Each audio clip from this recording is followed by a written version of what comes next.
What it do, what it do. We are back for our third installment of After Hours. If you all aren't familiar with the concept of After Hours, it is essentially an extension of episodes that we've recorded throughout our past seasons. In this case, is a continuation of my conversation with Farai Madzima on the craft of management. We reflect a bit on my journey into design and management and the importance of paving the way for underrepresented groups into careers of design. There has to be a way where predictably, and I was talking to a friend of mine about this, where it's like, if I'm, that 12-year-old kid, how do I know the path between me and Harrison? Or my position where Harrison is. How does my mom, how does my aunt know that? Whoever's going to be supporting me on that journey, how does my teacher know that? Because I think the paths that people are familiar with are the paths that are well trodden. You know what I mean? Whereas like, cool, you want to be a teacher? There's a path. You want to be a cop? We know how to do that. You want to be an accountant? We know how to do that. But it's like, get into tech. All of a sudden, it's literally like there's a mist, there's a fog there. As always, if anything comes to mind, you have any thoughts, questions, or comments, feel free to hit me up on Twitter at HMWHEELE or the Technically Speaking Twitter handle at GetTechnicalPod. Enjoy.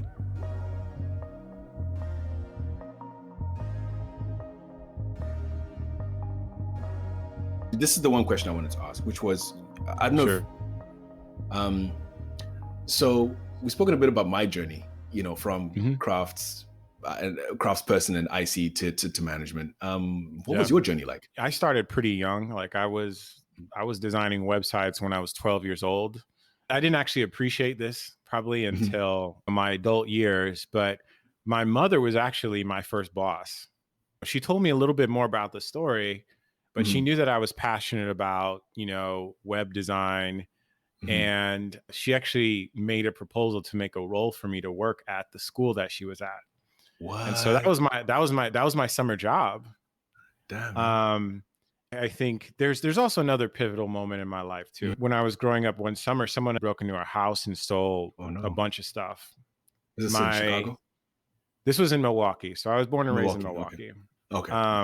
And so when I tell you the phrase, it takes a village I mean, this is literally it. Like my dad's office donated a computer and my mom's coworkers, one of her coworkers' husbands was a computer technician. And so he was like, anything that you want in the computer, I can get it for you.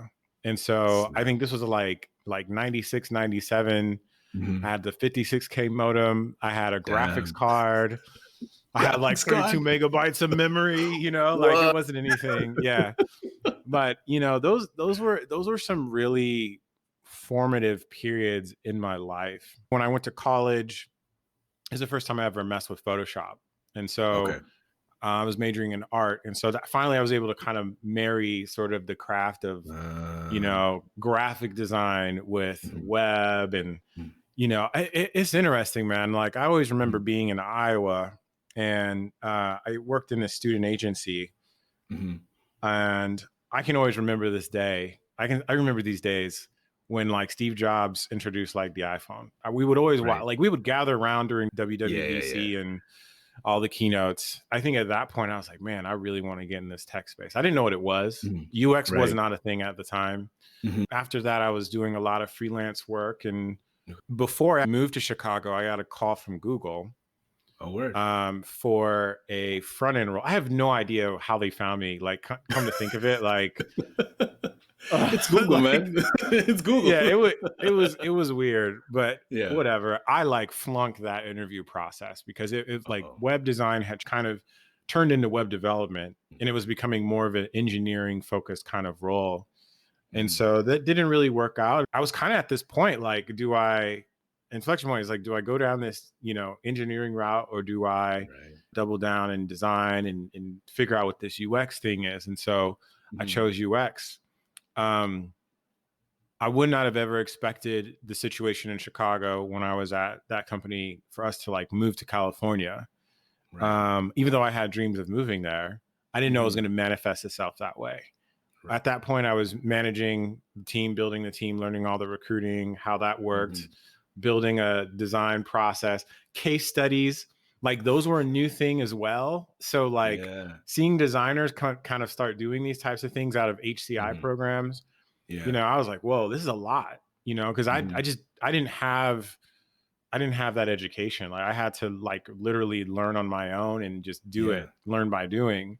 And there was always curiosity. I'd always really been thinking about how I could approach design at scale.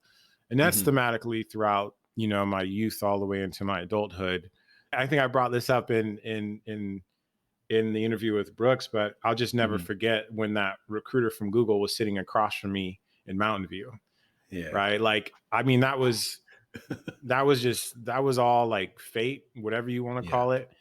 Yeah. But I was like, okay, like this is everything that I wanted to do in life. And Right. I'd say like right now, man, you touched on this, on the human aspect of managing, right? And Hmm.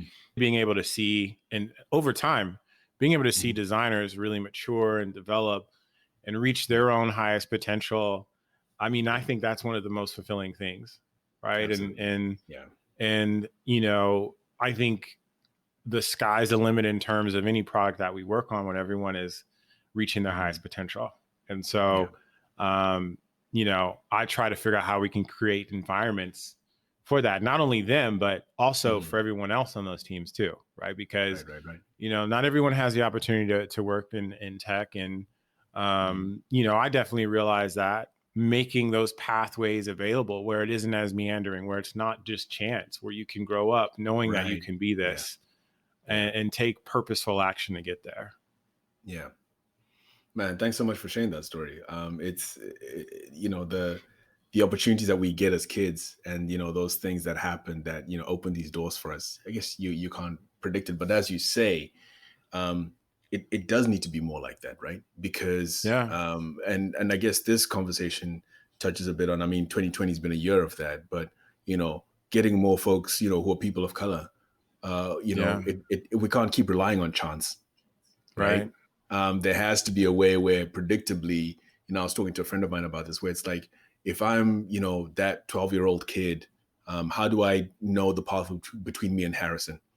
Yeah. Or my position where Harrison is? How does my mom, how does my aunt know that? Whoever's going to be supporting me on that journey, how does my teacher know that?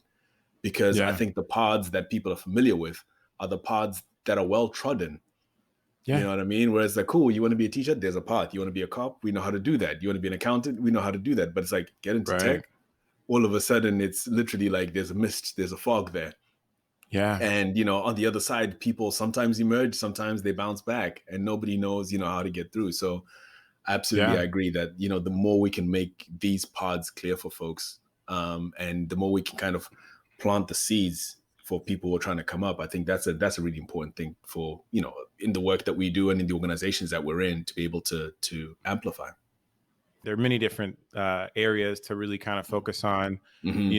I think making this podcast accessible is Right. kind of one of the small things that Hell I yeah. think I can do. But through curriculum, through representation at the Yeah, man. leadership levels, right? Hmm. That's so important. Like this conversation on how to become a manager, in my experience, Yeah. relatability is so important, and to see Oh somebody that man. looks like you in these Hmm. positions goes a long way, because you believe that now you can achieve those types of things, Oh right? yeah. The more enlightenment that we provide for people is that they're going to Hmm. see this progress in their careers a lot quicker, like a lot Right. quicker than we've been able to realize. You don't got to move to 4 countries. To see it. Absolutely, man. Absolutely. Yeah. Now, your point around representation is critical. Let me ask you, how many Yeah. black managers have you had? Ooh, I don't think I haven't had one. And how I long you haven't been had in the one. game? It's been about 8 years. If Hmm. we talk about design and web, and I mean, most of my life, Right. as crazy as it sounds, my mom was my only Hmm. manager who was black. Can you imagine that, sir? Right? Yeah, You've been in the yeah, game for that long and not a single black manager. I'll tell you what, it's the same for yeah, me. I started yeah, doing this 2004. Mm, 15 years. My math sucks. 16 years. yeah. No black managers. Yeah. Right. That's what we're working with. When you talk about representation, it's like Yeah. how does that, how does that play out? Yeah. Obviously, and I really do appreciate the fact that, you're making this podcast and you're trying to, at least expose some of, the folks that are here, the folks that are doing this, to be like, cool, there are people out there who are doing this. It needs to be seen. And at least this is Yeah. one avenue that folks can look at and go, oh, snap, that's where they are. Yeah. Hey, Farai, Mhm. if there's one thing actually that I'd give to folks listening, Mhm. um, that really resonated with me is I think it's important for everyone in the industry to just take some time to pause and just do a Mhm. bit of self-reflection and ask those types of Mhm. questions. Right. Right? When you look at, have you ever had a black manager, right? Or Mhm. how many black folks have you worked with? Or Right.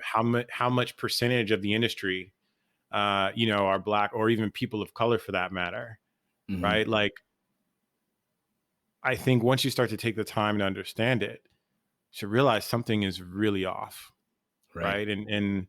And if you are in these types of positions, um, you do have the power to have a voice, Mhm. Mhm. and it's important to keep practicing that voice.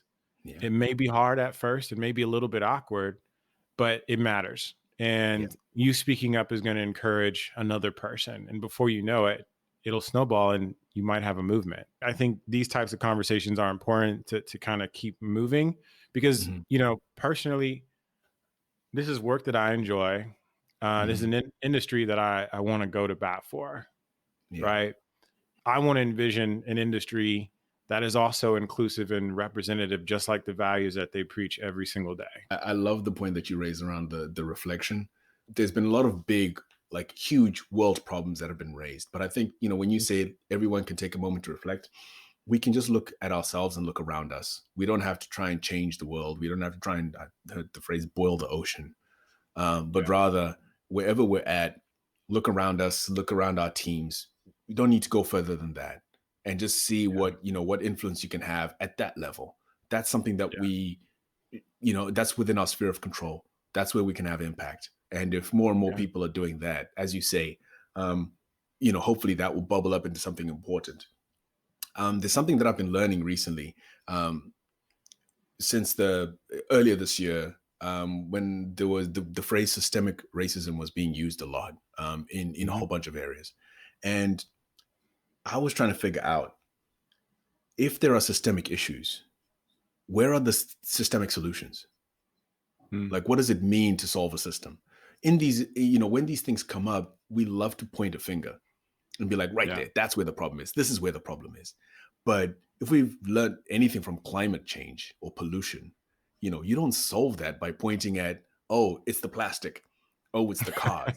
You know what I mean? It's not. yeah. It's a huge system, and you The need to sum of everything. understand. Yeah, You have to understand the system, the dynamics of the system, the players in the system, and then be like, cool, we need to focus on this particular leverage point or these leverage points to change the system. hmm, And I think there's a longer conversation that needs to be had around, okay, cool. If we are seeing systemic issues that are stopping people like you and I from joining this industry, from becoming managers and leaders and owners in this industry, what does that system look like? yeah, Right. And we yeah, can use our design tools to explore that system. We can use our design tools to map that system and draw it yeah, out so that we can be like, cool, you see, this is how things flow. We can yeah. prototype that and be like, cool, if you stop that flow, what could happen over here, right? That's, Right. those models will be crude, but as designers, we have the skills to try and understand these problems at a larger scale than just, I'm looking at HR and saying it's HR's fault, you know what I mean, or whatever. But we have, but we have the tools to start to Yeah, understand at a system level what's going on, to try and map that yeah, for other people to look at and go, actually, you can't just point at one thing. See how all these things are interrelated? Now let's talk about what could we leverage? What could we try and shift and run some experiments? These are all things within the design toolkit, yeah. right? That we Yep. could be thinking about, that we could be using and saying, could you? innovate around trying to solve these problems? Could you use some of those tools? Could you build, measure, learn the thing? Those are the things I'm interested in hearing, and talking about and Yeah. seeing how we can try and use that to tackle these systemic issues as opposed to the finger pointing or the guilting or, because none of those, I think, help us to move forward in terms of what we're trying to do. To that point, in order for these things to happen, investment of time and resources need to be made. Yeah. Because having the conversation is great, but I think action is Hmm. ultimately what What we need. will lead to these results, right? So, Yeah. yeah, man, I think there's a good conversation to have, and Hmm. hopefully, it can inspire folks to do meaningful action. It's going to take a collective effort, right? Oh, yeah. Yeah. And if to your point around inclusivity and in Mhm. terms of organizations, when we talk about the future that we want to imagine, I mean, it Mhm. benefits everybody. For sure. For sure.